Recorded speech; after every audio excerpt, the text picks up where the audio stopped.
Now, if you have ever watched the Olympic Games, specifically track and field, I'm sure you have seen a relay race where there are 4 runners, and the first runner starts out with a baton in his hand. And then he gets to a certain point and passes that baton to a second runner. And then that runner runs and passes it to a third runner. And that runner runs and passes it to a fourth runner, who then takes it and runs across the finish line. Now, the hardest part of a relay is passing the baton. In fact, many of the fastest runners have lost their race because of the baton pass. Because they've dropped it or whatever. They can't pass the baton. So maybe 2 runners are out of sync, and one starts running too fast and the other is running too slow, or whatever it is, or they reach back with their hands and they can't find the baton because they're moving it around. But for whatever reason, the baton is dropped or never handed off. But unless all 4 runners run their part of this race, and there are 3 clean handoffs, the race cannot be won. And because of this, the runners work hard at practicing passing the baton. They know they have to do it well, and so they concentrate on it. They are purposeful about it, and they discipline themselves on this so that they can successfully finish the race. Now, the Apostle Paul uses the image of a race to illustrate the life of faith. And as followers of Jesus, we are running the race. Now, this morning, I want to borrow that illustration and build upon it. In a sense, the life of faith is a relay race. We must pass on the life of faith, pass on the faith to others and to the next generation. We must pass the baton. We know the truth of God. We know God's promises. And we know that we have the responsibility to pass on those things that we know. And so we must discipline ourselves and be purposeful so you don't drop the baton. So Abraham is coming towards the end of his life, and he does this very thing. He understands that the life of faith is not bound by this lifetime, that there is a future for God's people, and that God's promises are still good even after death. And so he understands that the life of faith must be passed on to the next generation, so he is passing the baton. So we begin this morning in Genesis chapter 23 and verse 1. It says, Sarah lived 127 years. These were the years of the life of Sarah. And Sarah died at Kiriath Arba, that is Hebron, in the land of Canaan. And Abraham went in to mourn for Sarah and to weep for her. And so our passage today begins with an obituary. Sarah has died. But there are 3 significant things here. First of all, we are told Sarah's age when she died. Now, she is the only woman in the Bible whose lifespan is recorded like this. She's significant. She was an important part of God's plan. The second thing here is that she died where? In the land of Canaan. In the land, she is in the land that God had promised to Abraham and to his descendants. She's where she's supposed to be. And thirdly, the report of her death and the description of Abraham's mourning for her is very brief. We're just told about it really quickly. Why is that? It's because the focus of this chapter is not on death, but on an act of faith, as we will see. You see, Abraham is going to buy a burial place for his family, a place that is in the land. And so he's setting down roots permanently in the promised land, the land that he doesn't own yet. God hasn't given it to him yet, but he is setting down roots in that promised land because God has promised it to him. And he does this because he has faith. He believes God, and he is confident that God will do what he has said. And so his descendants will own this land and will live in it. It will be a long time after his lifetime, but God's promises will be kept. And so he acts in faith now, looking to the future. Look, verse 3. And Abraham rose up from before his dead and said to the Hittites, that's the people who he was living around, I am a sojourner and a foreigner among you. Give me property among you for a burying place, that I may bury my dead out of my sight. The Hittites answered Abraham, Hear us, my Lord. You are a prince of God among us. Bury your dead in the choicest of our tombs. None of us will withhold from you his tomb to hinder you from burying your dead. And so Abraham is a foreigner living in the land. And he owns no land, and so he has no burial place. And he speaks, when he goes to the Hittites, he speaks of himself very humbly. I'm just an outsider here.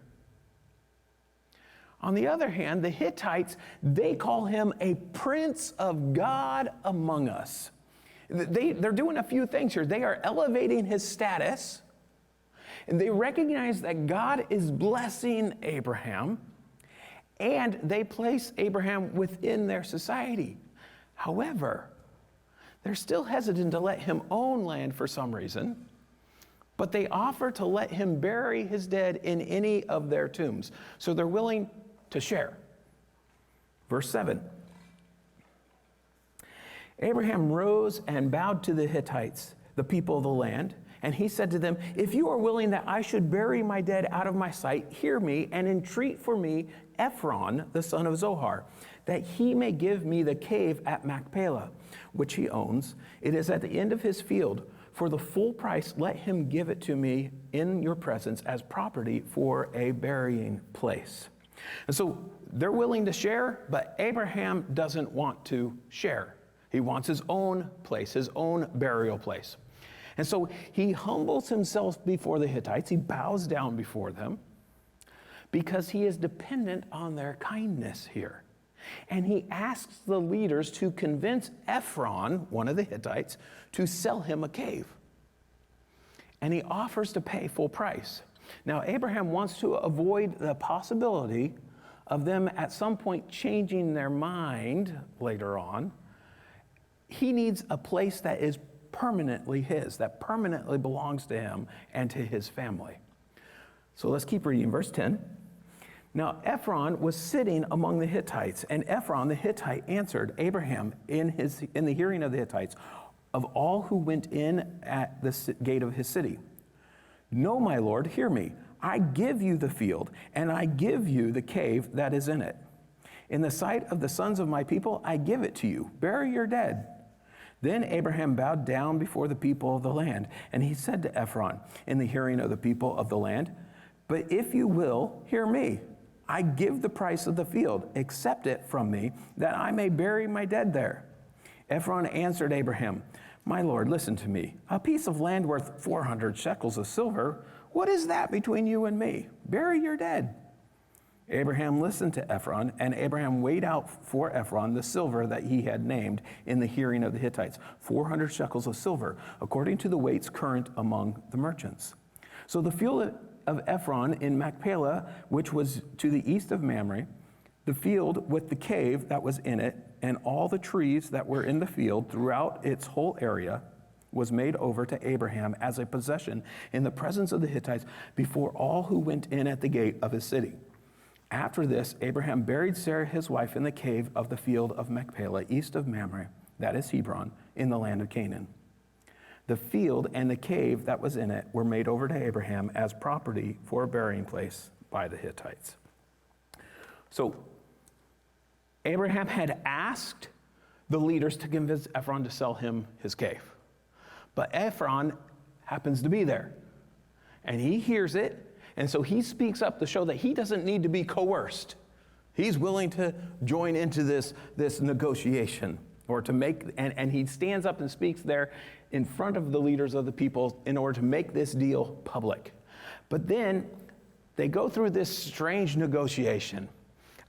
We don't know exactly the reason for this back and forth. You know, if there was some kind of legal issue that they were kind of subtly working out, like there was some implication of taxes or whatever it is, or if they're just being overly formal, that this is just their culture and they're very, very polite, overly polite.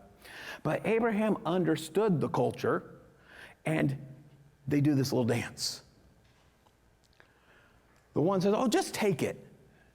And he says, "Oh, no, I'll pay for it."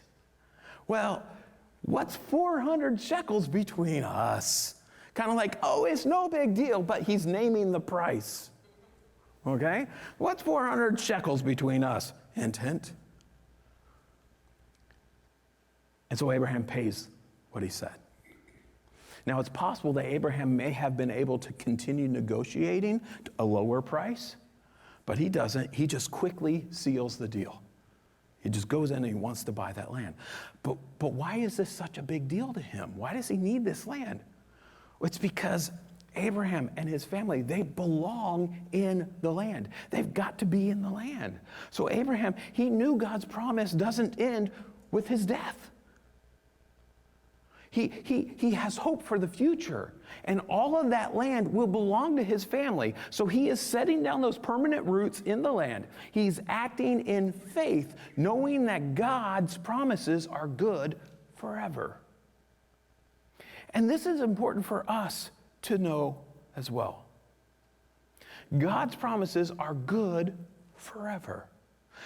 There's more than just this life. The gospel promises that all who believe in Jesus have eternal life, life that never ends. And Jesus said, "I am the resurrection and the life.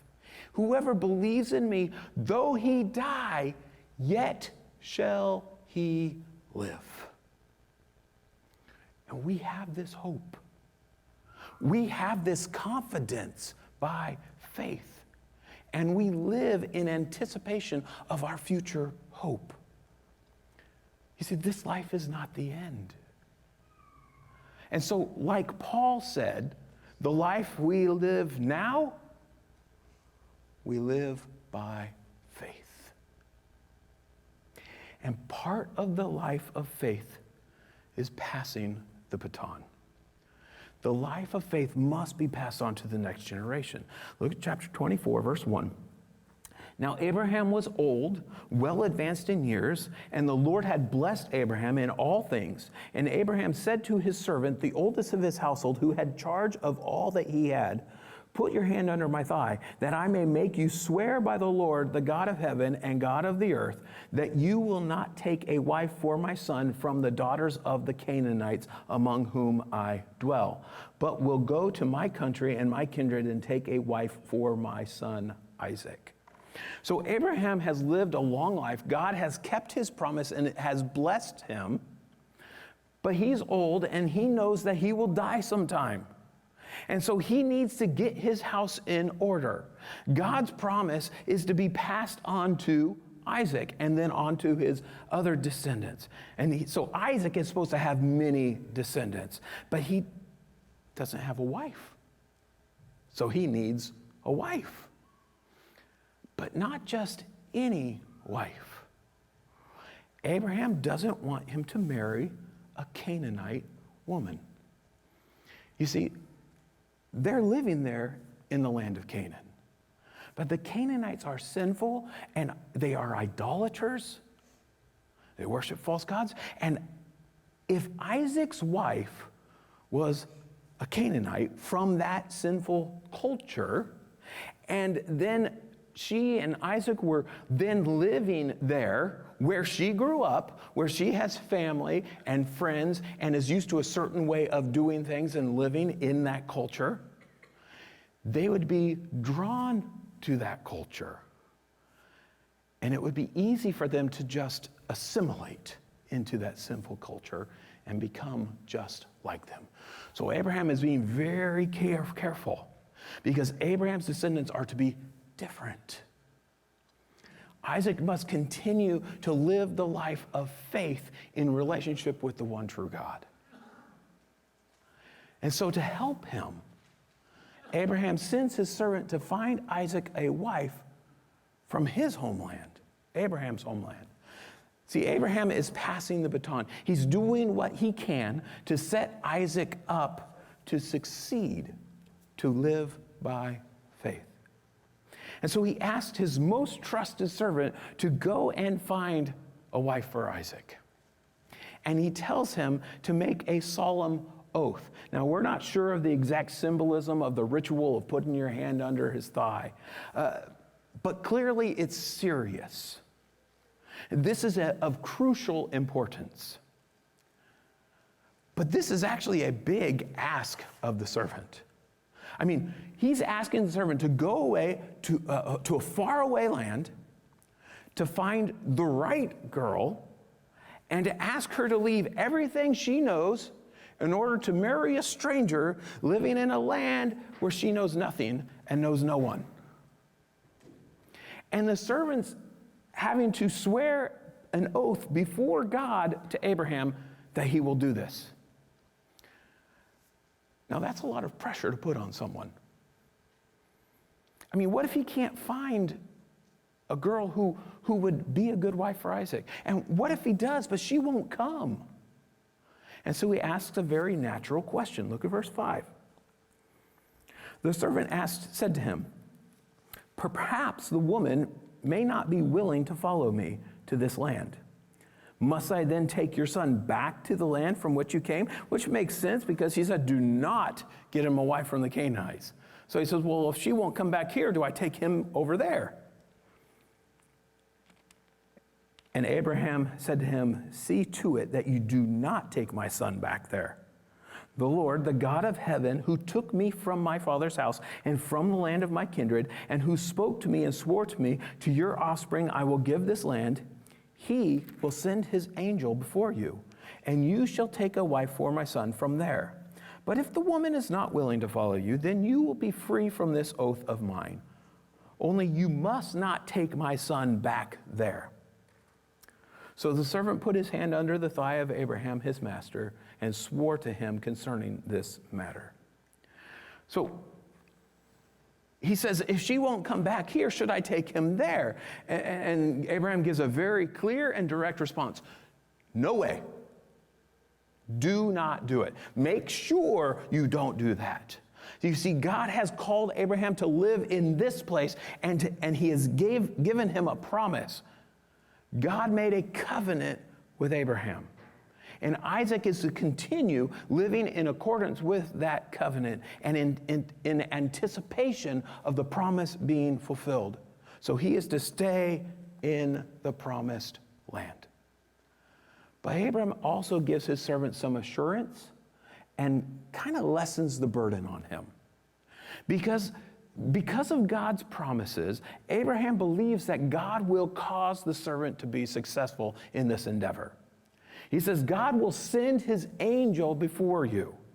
So he'll send his angel before the servant in order to work everything out. God will lead him to the right woman. And so Abraham puts the responsibility here ultimately on God. But there's a possibility that the servant's faith is not quite as strong as Abraham's. And so he tells him that if it doesn't work out, if she won't come back, well, you're free from this oath that you've made to me. And we're going to see that God does what Abraham said. But we'll also see that people have to have faith. So God providentially leads, and God's people live by faith. For the sake of time, let me just tell you the next part of the story. The servant starts his journey, starts his trip, and he takes 10 camels with him. Now camels, back in the ancient Near East, they were kind of like the luxury cars of the ancient Near East. All right? Not many people had them. Only the wealthy had them, and they were a luxury. And so he takes 10 of them with him. He also takes other servants. So this would be an impressive traveling group. This is evidence of God's blessing on Abraham. And so he takes the trip, and after a long trip, he arrives at his destination. But he knows no one there. So where do you go? Where do you start? What do you do? Well, he does something very practical. He sits near the well, because he knows that the women will be coming soon to draw water from the well, because that's what they normally did. They would normally come in the evening to draw water. And so after he sits there, he prays to God, and he asks God to show faithful, loyal love to Abraham by allowing him to find the right woman. And he asks God to give him a sign. Look at verse 14. He says, "Let the young woman to whom I shall say, 'Please let down your jar that I may drink,' and who shall say, 'Drink, and I will water your camels,' let her be the one whom you have appointed for your servant Isaac. By this I shall know that you have shown steadfast love to my master." Now, he's actually asking for a lot here. I mean, he's asking God to have this woman come and to do these things. Now, he had 10 camels. One camel could drink 25 gallons of water. He has 10 of them. That's 250 gallons of water. He's saying that someone could, okay. But before he finishes praying, Rebecca walks up. She arrives at the well, and this is God's providence. You know, God is sovereign. He is in control. And Rebecca is described for us. She's described as being a woman of young, marriageable age. She's very attractive, and she's a virgin. And so she goes to the well and fills her jar, and Abraham's servant approaches her. He asks her for a little water, which is interesting because it's even less than what he had said in his prayer. In his prayer, he just said, "Whoever I ask for water." But here he just goes and says, "Can I have a little water?" It's almost like he's not quite sure, and he's just kind of helping out. Just a little water. But can I have a little water? And she gives him a drink. And then she offers to water his camels too. It's just like he had prayed, except she offers even more than what he'd asked in the prayer. In the prayer, he simply said, "And she'll offer to give water to my camels." But she says that she will give water to them till they are finished. So she's willing to bring 250 gallons of water, if that's what it takes. And so she runs back and forth to water the camels. And the servant, Abraham's servant, watches her. He's wanting to be sure if she's really the one. He's taking note of her character, her work ethic, her kindness, and her hospitality. When we think of hospitality, it should remind us of Abraham, because he has shown great hospitality several times. But he sees her and he knows that she's the one. God has led him to the right woman.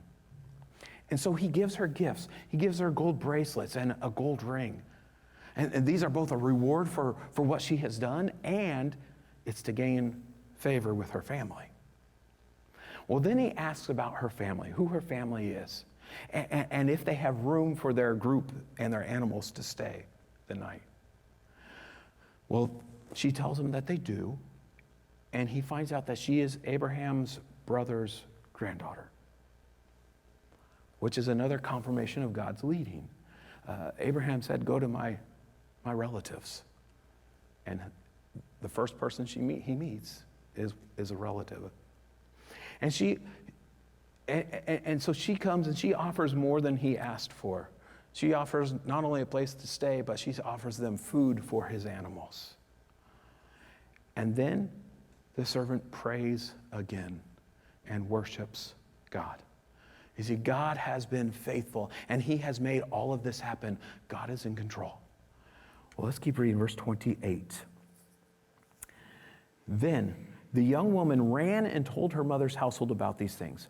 Rebekah had a brother whose name was Laban. Laban ran out toward the man to the spring. As soon as he saw the ring and the bracelets on his sister's arm and heard the words of Rebekah his sister, thus the man spoke to me. He went to the man, and behold, he was standing by the camels at the spring. He said, "Come in, O blessed of the Lord. Why do you stand outside? For I have prepared the house and a place for the camels." So the man came to the house and unharnessed the camels and gave straw and fodder to the camels, and there was water to wash his feet and the feet of the men who were with him. And so Rebekah runs home to her family and tells them what happened, and that he wants to stay with them. Her brother Laban runs out to find him. And when we read this, you might think, well, it may look like Laban is hurrying in order to be hospitable, to show hospitality. But he's actually motivated by greed. You see, he saw the jewelry that she was wearing that had been given to her by this man. He's rich. He'd heard about it. He's not like his sister. So he goes out and he finds the man and brings him back to the house. Verse 33. Then food was set before him to eat, but he said, "I will not eat until I have said what I have to say." He said, "Speak on." So he said, "I am Abraham's servant. The Lord has greatly blessed my master, and he has become great. He has given him flocks and herds, silver and gold, male servants and female servants, camels and donkeys.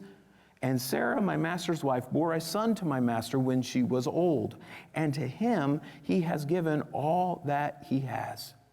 My master made me swear, saying, 'You shall not take a wife for my son from the daughters of the Canaanites in whose land I dwell. But you shall go to my father's house and to my clan and take a wife for my son.' I said to my master, 'Perhaps the woman will not follow me.' But he said to me, 'The Lord before whom I have walked will send his angel with you and prosper your way.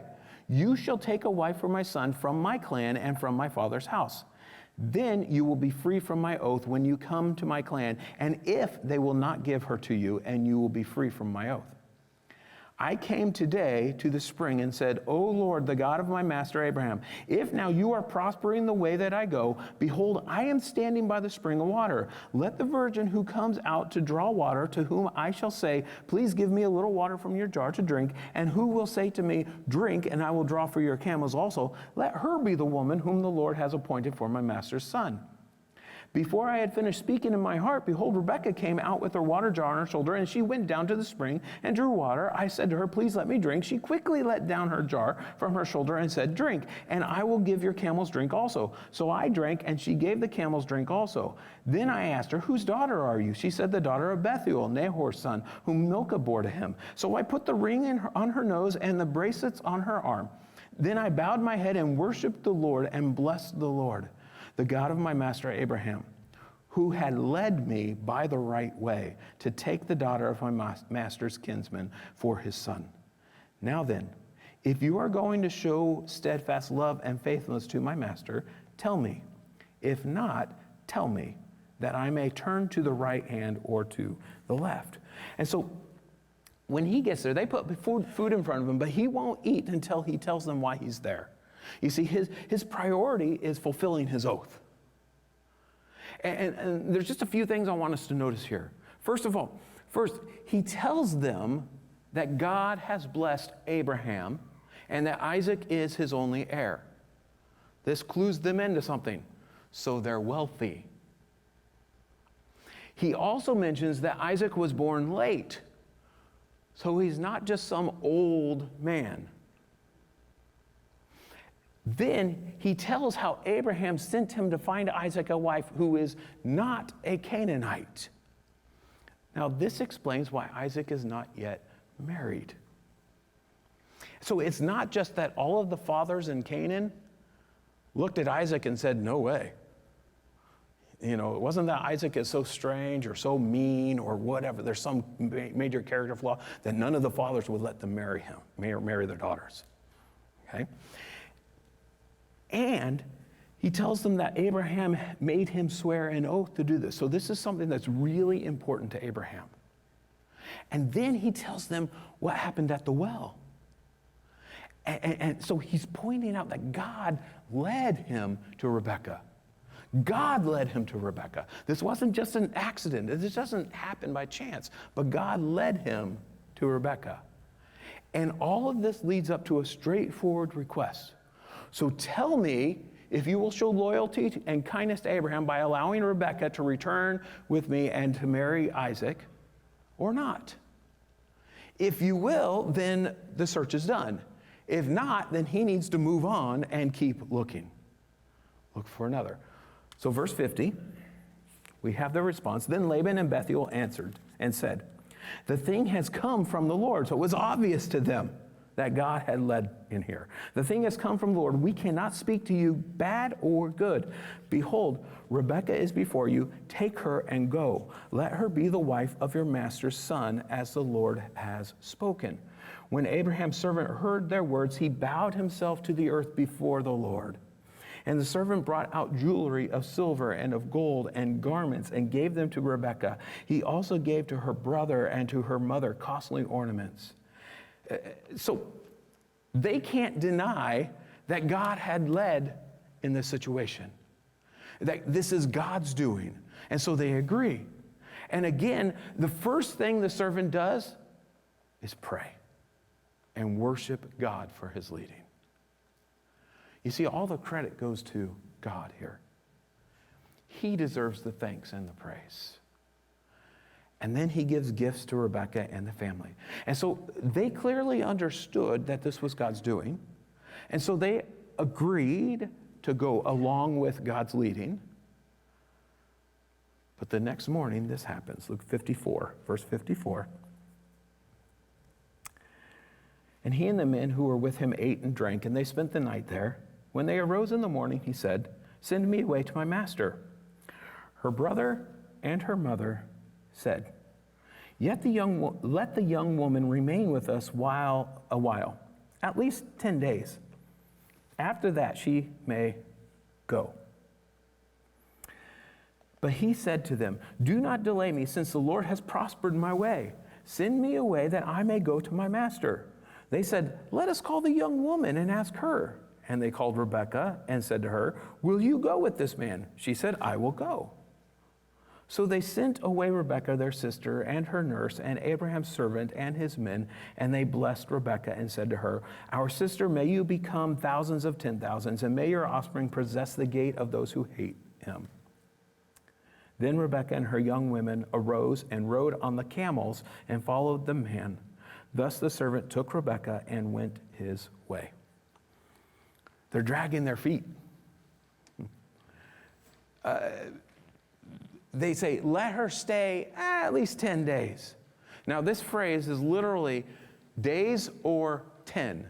It is a very ambiguous, indefinite time period. It could refer to days, or it could be months, or even years. You see, they're stalling. They've already agreed to it, but they're now stalling. But Abraham's servant is ready to go and to fulfill his oath. And so he reminds them how God has caused him to be successful. And he tells them not to, that to refuse now would be going against the providence and leading of God. And so he is warning them, don't oppose God. And so they decide to ask Rebekah. Now, they've already agreed, and so at this point, this is just wrong. Laban is trying to go back on his promise.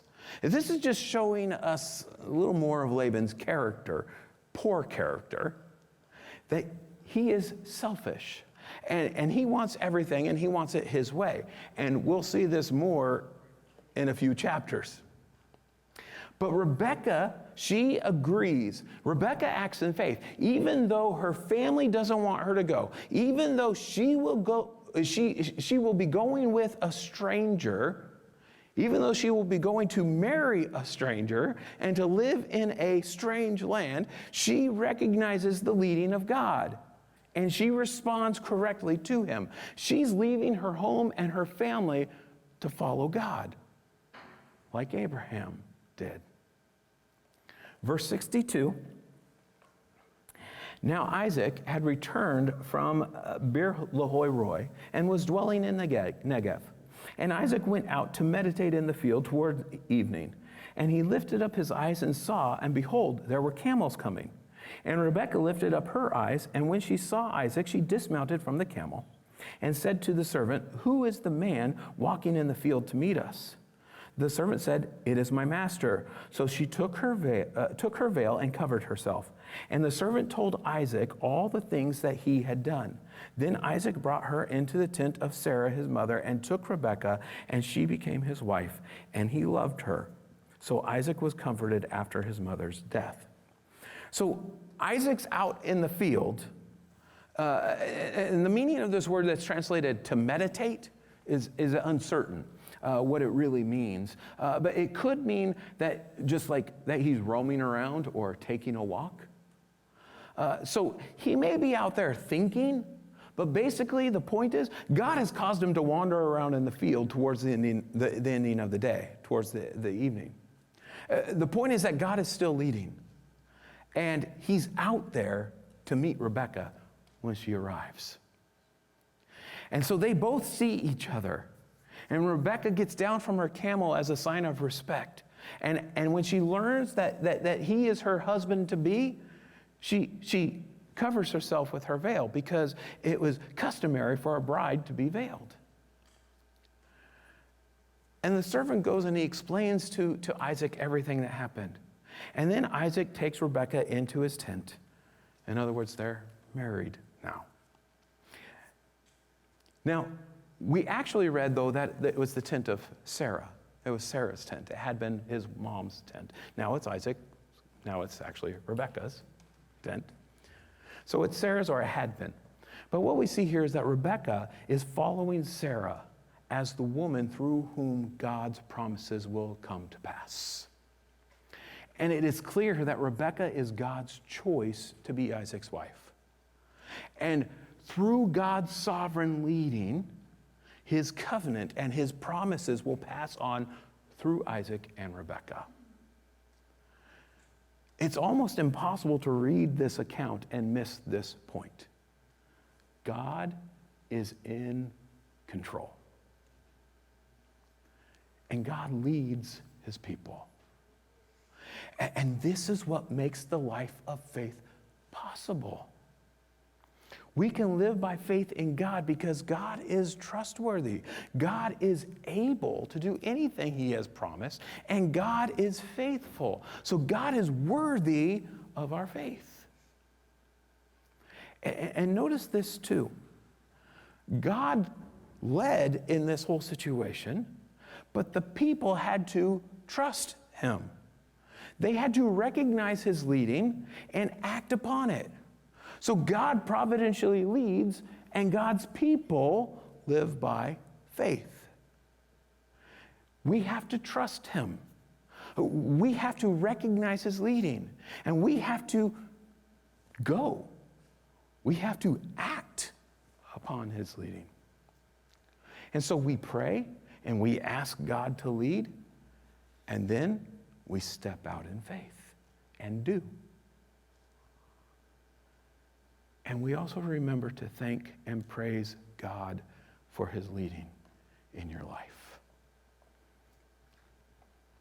Now, there's one other significant thing to notice in these last verses.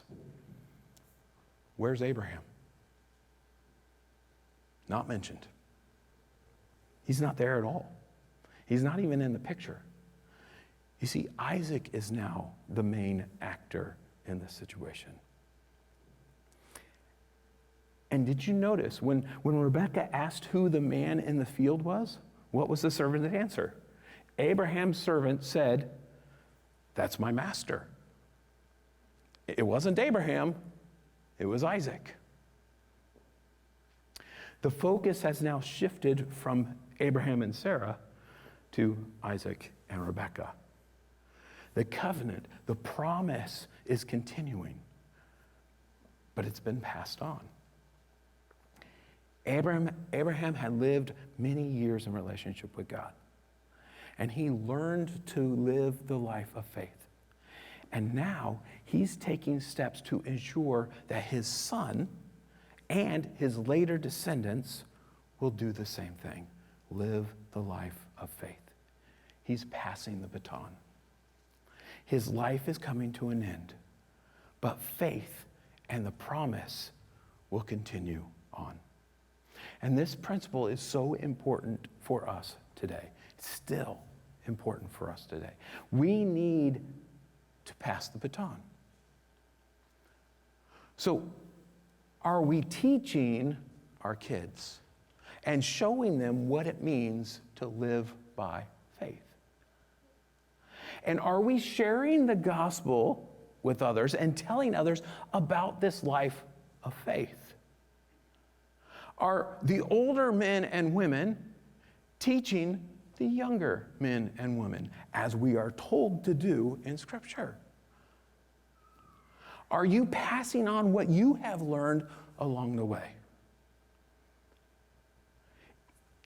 And if you're serving God in some way, are you bringing other people along and challenging them, younger people, challenging them and showing them the ropes and helping them to continue the work of ministry after you? Don't drop the baton. Pass on the life of faith to others. God will lead the way. He will give you wisdom and strength, and He will help you. He, as Scripture says, He will work all things together for the good of those who love Him. And we cling to His eternal promises. And we know that this life is not the end. And we can look beyond ourselves and pass on the life of faith. And even if you're getting close to the end of your part of the race, you're not done. And so we continue to live by faith.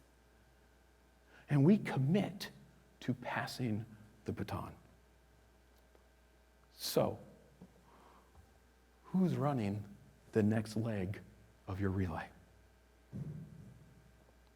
Who are you passing the baton to?